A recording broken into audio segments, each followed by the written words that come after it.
कल के वीडियो में हमने जो देखा था संस्कृति का जो प्रसारवादी सिद्धांत की जो बात हुई थी, और प्रसारवादी सिद्धांत के बाद में एक प्रश्न उठता था या उठा था कि आखिर में संस्कृति का प्रसार हुआ माना, लेकिन वो संस्कृति का प्रसार हुआ कहाँ से, वो कौन सा स्थान है। तो इसमें हमने उसमें ये भी बताया था कि इसमें समाजशास्त्रियों में मत भिन्नता है, मतभेद हैं।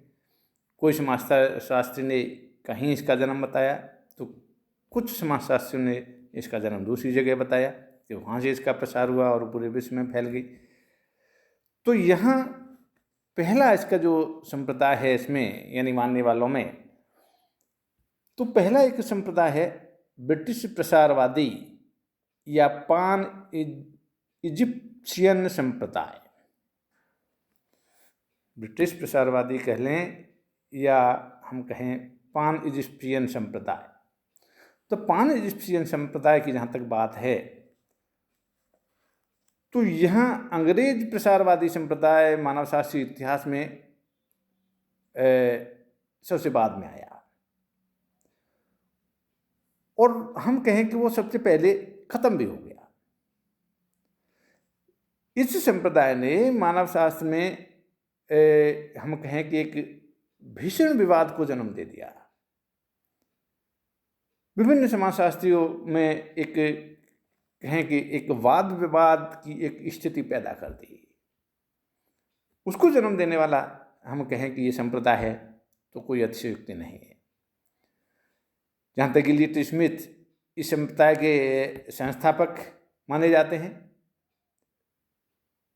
और W.J. पेरी जो हैं वो इनके समर्थक हैं। स्मिथ का जहाँ तक सवाल है, केरियो विश्वविद्यालय में शरीर रचना शास्त्र के ये एक प्रोफेसर थे, और इन्होंने अपने अध्ययन एवं अनुसंधान के दौरान क्या लंबे समय तक मिस्र में निवास किया, काफ़ी लंबे समय तक इन मिस्र में रहे। और वहाँ रहने के कारण जो हम कहें कि इनका जो लगाव हम कह सकते हैं कि या हम कहें कि पूर्वाग्रह जो कह सकते हैं कि वो मिस्र की संस्कृति से इनका जुड़ाव हो गया लंबे समय तक रहने के कारण। तो इन्होंने प्राचीन इजिप्शियन एवं जो माइग्रेशन ऑफ अर्ली कल्चर, जो इनकी एक प्रमुख पुस्तक थी, इसमें इन्होंने मिस्र की ही प्राचीन सभ्यता और संस्कृति को केंद्र बताया। और इनका मानना है कि विश्व में जितनी भी संस्कृति का जो प्रसार हुआ है या जन्म हुआ है, उन सब की जननी मिस्र की संस्कृति है। और मिस्र जो है वो एक संस्कृति का मुख्य केंद्र है, और वहीं से विश्व की सभी संस्कृतियाँ निकली हैं और भिन्न भिन्न स्थानों पर वो फैलती चली गई हैं। ऐसा इनका मानना है, ऐसा उन्होंने इसमें कहा है। इनका क्या है कि हम ये कहें कि ये मिस्र की सभ्यता से बहुत ही ज़्यादा प्रभावित थे। इन्होंने अपने अध्ययन के द्वारा यह बताने का प्रयास किया कि भूमध्य प्रदेशों, अफ्रीका, भारत, इंडोनेशिया, पोलिनेशिया तथा अमेरिका में भी जो संस्कृति का जो प्रसार हुआ है वह सब मिस्र से ही हुआ है। यानी इन देशों की कोई अपनी मूल संस्कृति नहीं है, कहने का तात्पर्य इनका ये है। और इन देशों में जो संस्कृति जो हमें आज देखने को मिलती है, उनका जो जन्म हुआ है वो सभी मिस्र के अंतर्गत ही हुआ है। और वे कहते हैं कि मिस्र में जो संस्कृति का जो जन्म हुआ है वह करीब करीब ये उम्र उसकी बताते हैं कि ईसा से लगभग 4000 वर्ष पूर्व मिस्र में संस्कृति का जन्म हुआ। वे कहते हैं कि विश्व की कला तथा हस्तकला, सामाजिक तथा राजनीतिक संगठन, विश्वास एवं संकेतवाद, ये जो जितने भी हैं, इनका जो विकास हुआ है वह सब मिस्र की संस्कृति की देन है। और मिस्र ही संस्कृति का एक केंद्र स्थल क्यों रहा, जब ये प्रश्न इनके सामने रखा तो इसके जवाब में इनका कहना है कि जिस प्रकार से पेड़ पौधे और जीव जंतु के जन्मने और फलने फूलने के लिए एक उपयुक्त जो वातावरण की जो आवश्यकता होती है, उसी प्रकार संस्कृति के फलने फूलने के लिए भी एक इनका मानना है कि एक अनुकूल पर्यावरण की आवश्यकता है।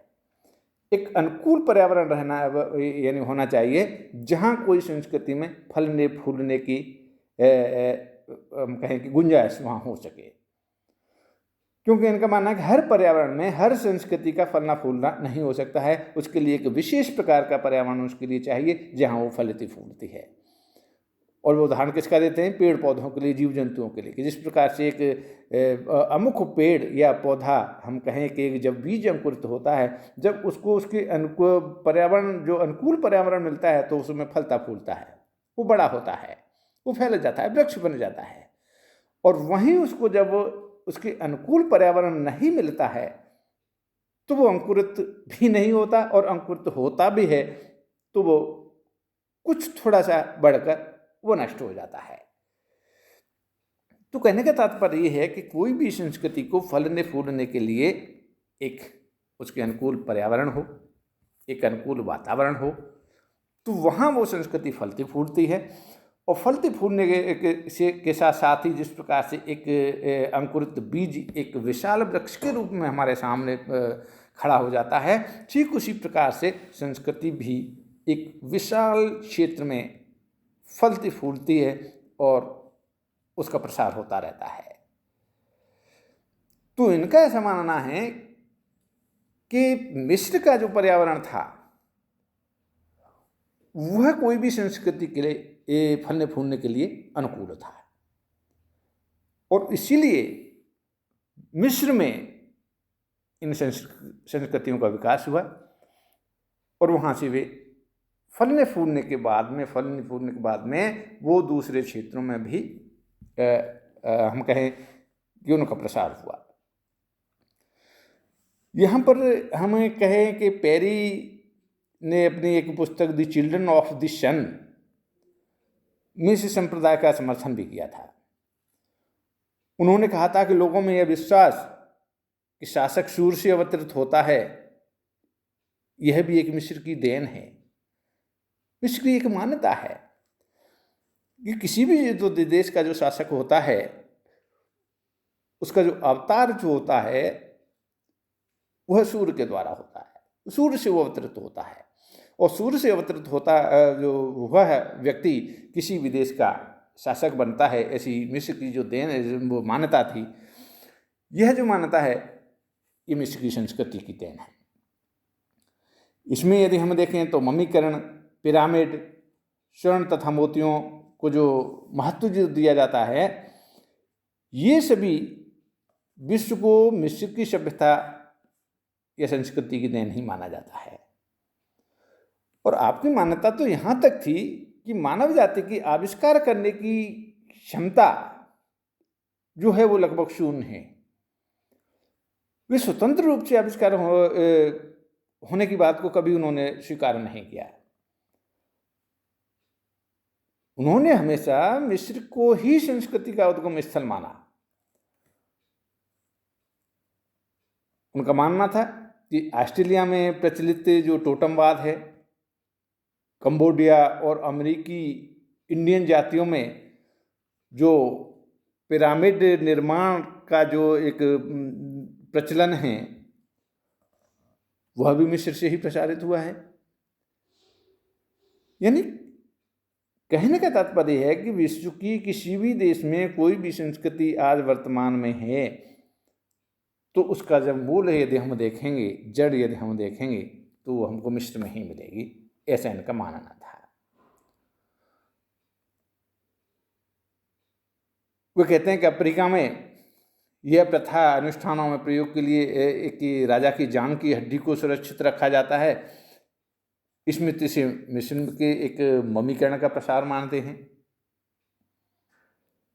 यानी प्रथा आज अफ्रीका में हमें देखने को मिल रही है, जहाँ कोई विशेष जब अनुष्ठान होता है तो उसमें अनुष्ठान में एक जो वहाँ का जो राजा जो होता है, राजा की एक हड्डी को सुरक्षित रखा जाता है और उस अनुष्ठान में उसका कहीं प्रयोग किया जाता है। तो इस संस्कृति के एक हम कहें कि संकुल को या तत्व को स्मिथ मानते हैं कि मिस्र की देन है। और मिस्र की देन कहाँ से है? मम्मीकरण का प्रसार है। ये मिस्र में जो पिरामिड और मम्मीकरण है, वो मम्मी यानी सुरक्षित रखने की जो बात है, वही इसके प्रसार के माध्यम से वो राजा की जांघ की हड्डी को सुरक्षित रखा जाता है और उस अनुष्ठान में उसका प्रयोग किया जाता है, ऐसा वो मानते हैं। पत्थरों से स्मारक बनाना, यहाँ भी उनका मानना है कि ये भी एक मिस्र की देन है। जहाँ पत्थरों से स्मारक बनाए जाते हैं तो सबसे पहले जो इसका जो प्रसार वो मानते हैं वो मिस्र से मानते हैं। तो कहने का तात्पर्य ये है कि पेरी स्मिथ ने जो संस्कृति का जो जन्म बताया, जो क्षेत्र बताया, उनका बस यही मानना है कि जो भी विश्व में जो संस्कृति आज किसी भी देश में, किसी भी समूह में, किसी भी समुदाय में, किसी संप्रदाय में जो भी संस्कृति हमें देखने को मिलती है, उसके मूल, उसकी जड़ें हम देखेंगे तो मिस्र में पाई जाती हैं। और मिस्र में इसलिए पाई जाती हैं कि मिस्र में एक कोई भी संस्कृति के फलने फूलने के अनुकूल वातावरण है, पर्यावरण है, इसलिए वो वहाँ फलती फूलती हैं और फलती फूलती हैं और उनका प्रसार भी वहाँ से होता है। तो ये एक ब्रिटिश प्रसारवादी की जब बात करें तो ये उनकी मान्यता है। लेकिन जैसा कि हम जानते हैं कि सिद्धांत की हर मान्यता की जहाँ आलोचना भी होती है, कुछ खंडन भी करते हैं लोग, कुछ लोग उससे सहमत भी नहीं होते हैं और सहमत न होते हुए वो उनमें कुछ कमियां निकालते हैं। तो यहाँ भी वो चीज़ हमको दिखाई देती है। यहाँ भी संप्रदाय की अनेक मानव शास्त्रियों ने आलोचना की और वो इस आधार पर की कि इनके विचार एक हम कहें कि अवैज्ञानिक और संकीर्ण है, संकीर्ण मानसिकता हमें प्रतीत होती है, जो मिस्र को ही सभी संस्कृतियों का उद्गम स्थल मानती है। ये जो बात है वो कोई हम कहें कि बुद्धिमत्ता पूर्ण बात नहीं है, ये एक हास्यास्पद बात है कि विश्व की जितनी भी संस्कृतियाँ हैं उनका सबका उद्गम स्थल जो है वो मिस्र है, ऐसा संभव नहीं है। और ये ऐसा इनका कहना एक संकीर्ण सोच को प्रदर्शित करती है, ऐसा आलोचक मानते हैं। आलोचकों का ये भी कहना है कि चूंकि ये जो स्मिथ थे ये लंबे समय तक मिस्र में रहे, अतः उसे क्या हुआ कि उनके विचारों में पक्षपात आ गया और वे पक्षपाती हो गए। और पक्षपाती होने के साथ साथ ही वे मिस्र के स्थान पर हम वो कहें कि यदि अन्य किसी देश में भी यदि रहते तो वहाँ के गीत गाने लगते, भारत में रहते तो ये भारत को ही संस्कृति का उद्गम स्थल मानते। तो कहने का तात्पर्य ये है कि इनकी जो सबसे बड़ी कमजोरी थी वह ये थी कि ये लंबे समय तक मिस्र में रहे, वे वहाँ से उस संस्कृति से किसी न किसी रूप में भावनात्मक रूप से जुड़े, इनमें पूर्वाग्रह पैदा हुए और पूर्वाग्रह पैदा होने के साथ साथ उन्होंने इस प्रकार के यानी वे बुनियादी जो अपने जो तर्क दिए हैं, बातें कही हैं, वो सब एक पूर्वाग्रह का परिणाम है। साथ ही स्वतंत्र आविष्कार को न मानना भी एक इनका एक हास्यास्पद एक बात लगती है। कई हमें आज समाज में हम देखें तो कई ऐसे उदाहरण हमारे सामने प्रकट होते हैं जहाँ कई सांस्कृतिक तत्वों का जो आविष्कार है अलग अलग स्थानों पर ही हुआ है, स्वतंत्र रूप से हुआ है, लेकिन ये ऐसा नहीं मानते। और जहाँ तक कि कुछ लोगों ने तो इनके प्रमाण भी दिए कि जैसे बंदूक का जो आविष्कार हुआ वो एशिया एवं अमेरिका में स्वतंत्र रूप से हुआ है। चिकित्सा और जादू की जहाँ तक बात करें तो इनका जो प्रयोग हुआ है वो अमेरिकन इंडियन द्वारा ही सर्वप्रथम किया गया। वहीं कई मानव शास्त्रियों ने भारत, एशिया तथा यूरोप में सभ्यता के मूल स्रोत को ढूंढने का जहाँ प्रयास किया है, उसी प्रकार से एलियट ने भी जो कहें कि मिस्र को सभ्यता का जो केंद्र माना, तो वो बात सही प्रतीत नहीं होती है, उचित प्रतीत नहीं होती है। तो ये कुछ बातें के आधार पर इन्होंने इस संप्रदाय की आलोचना की। तो आज हम इसमें यहीं तक। धन्यवाद।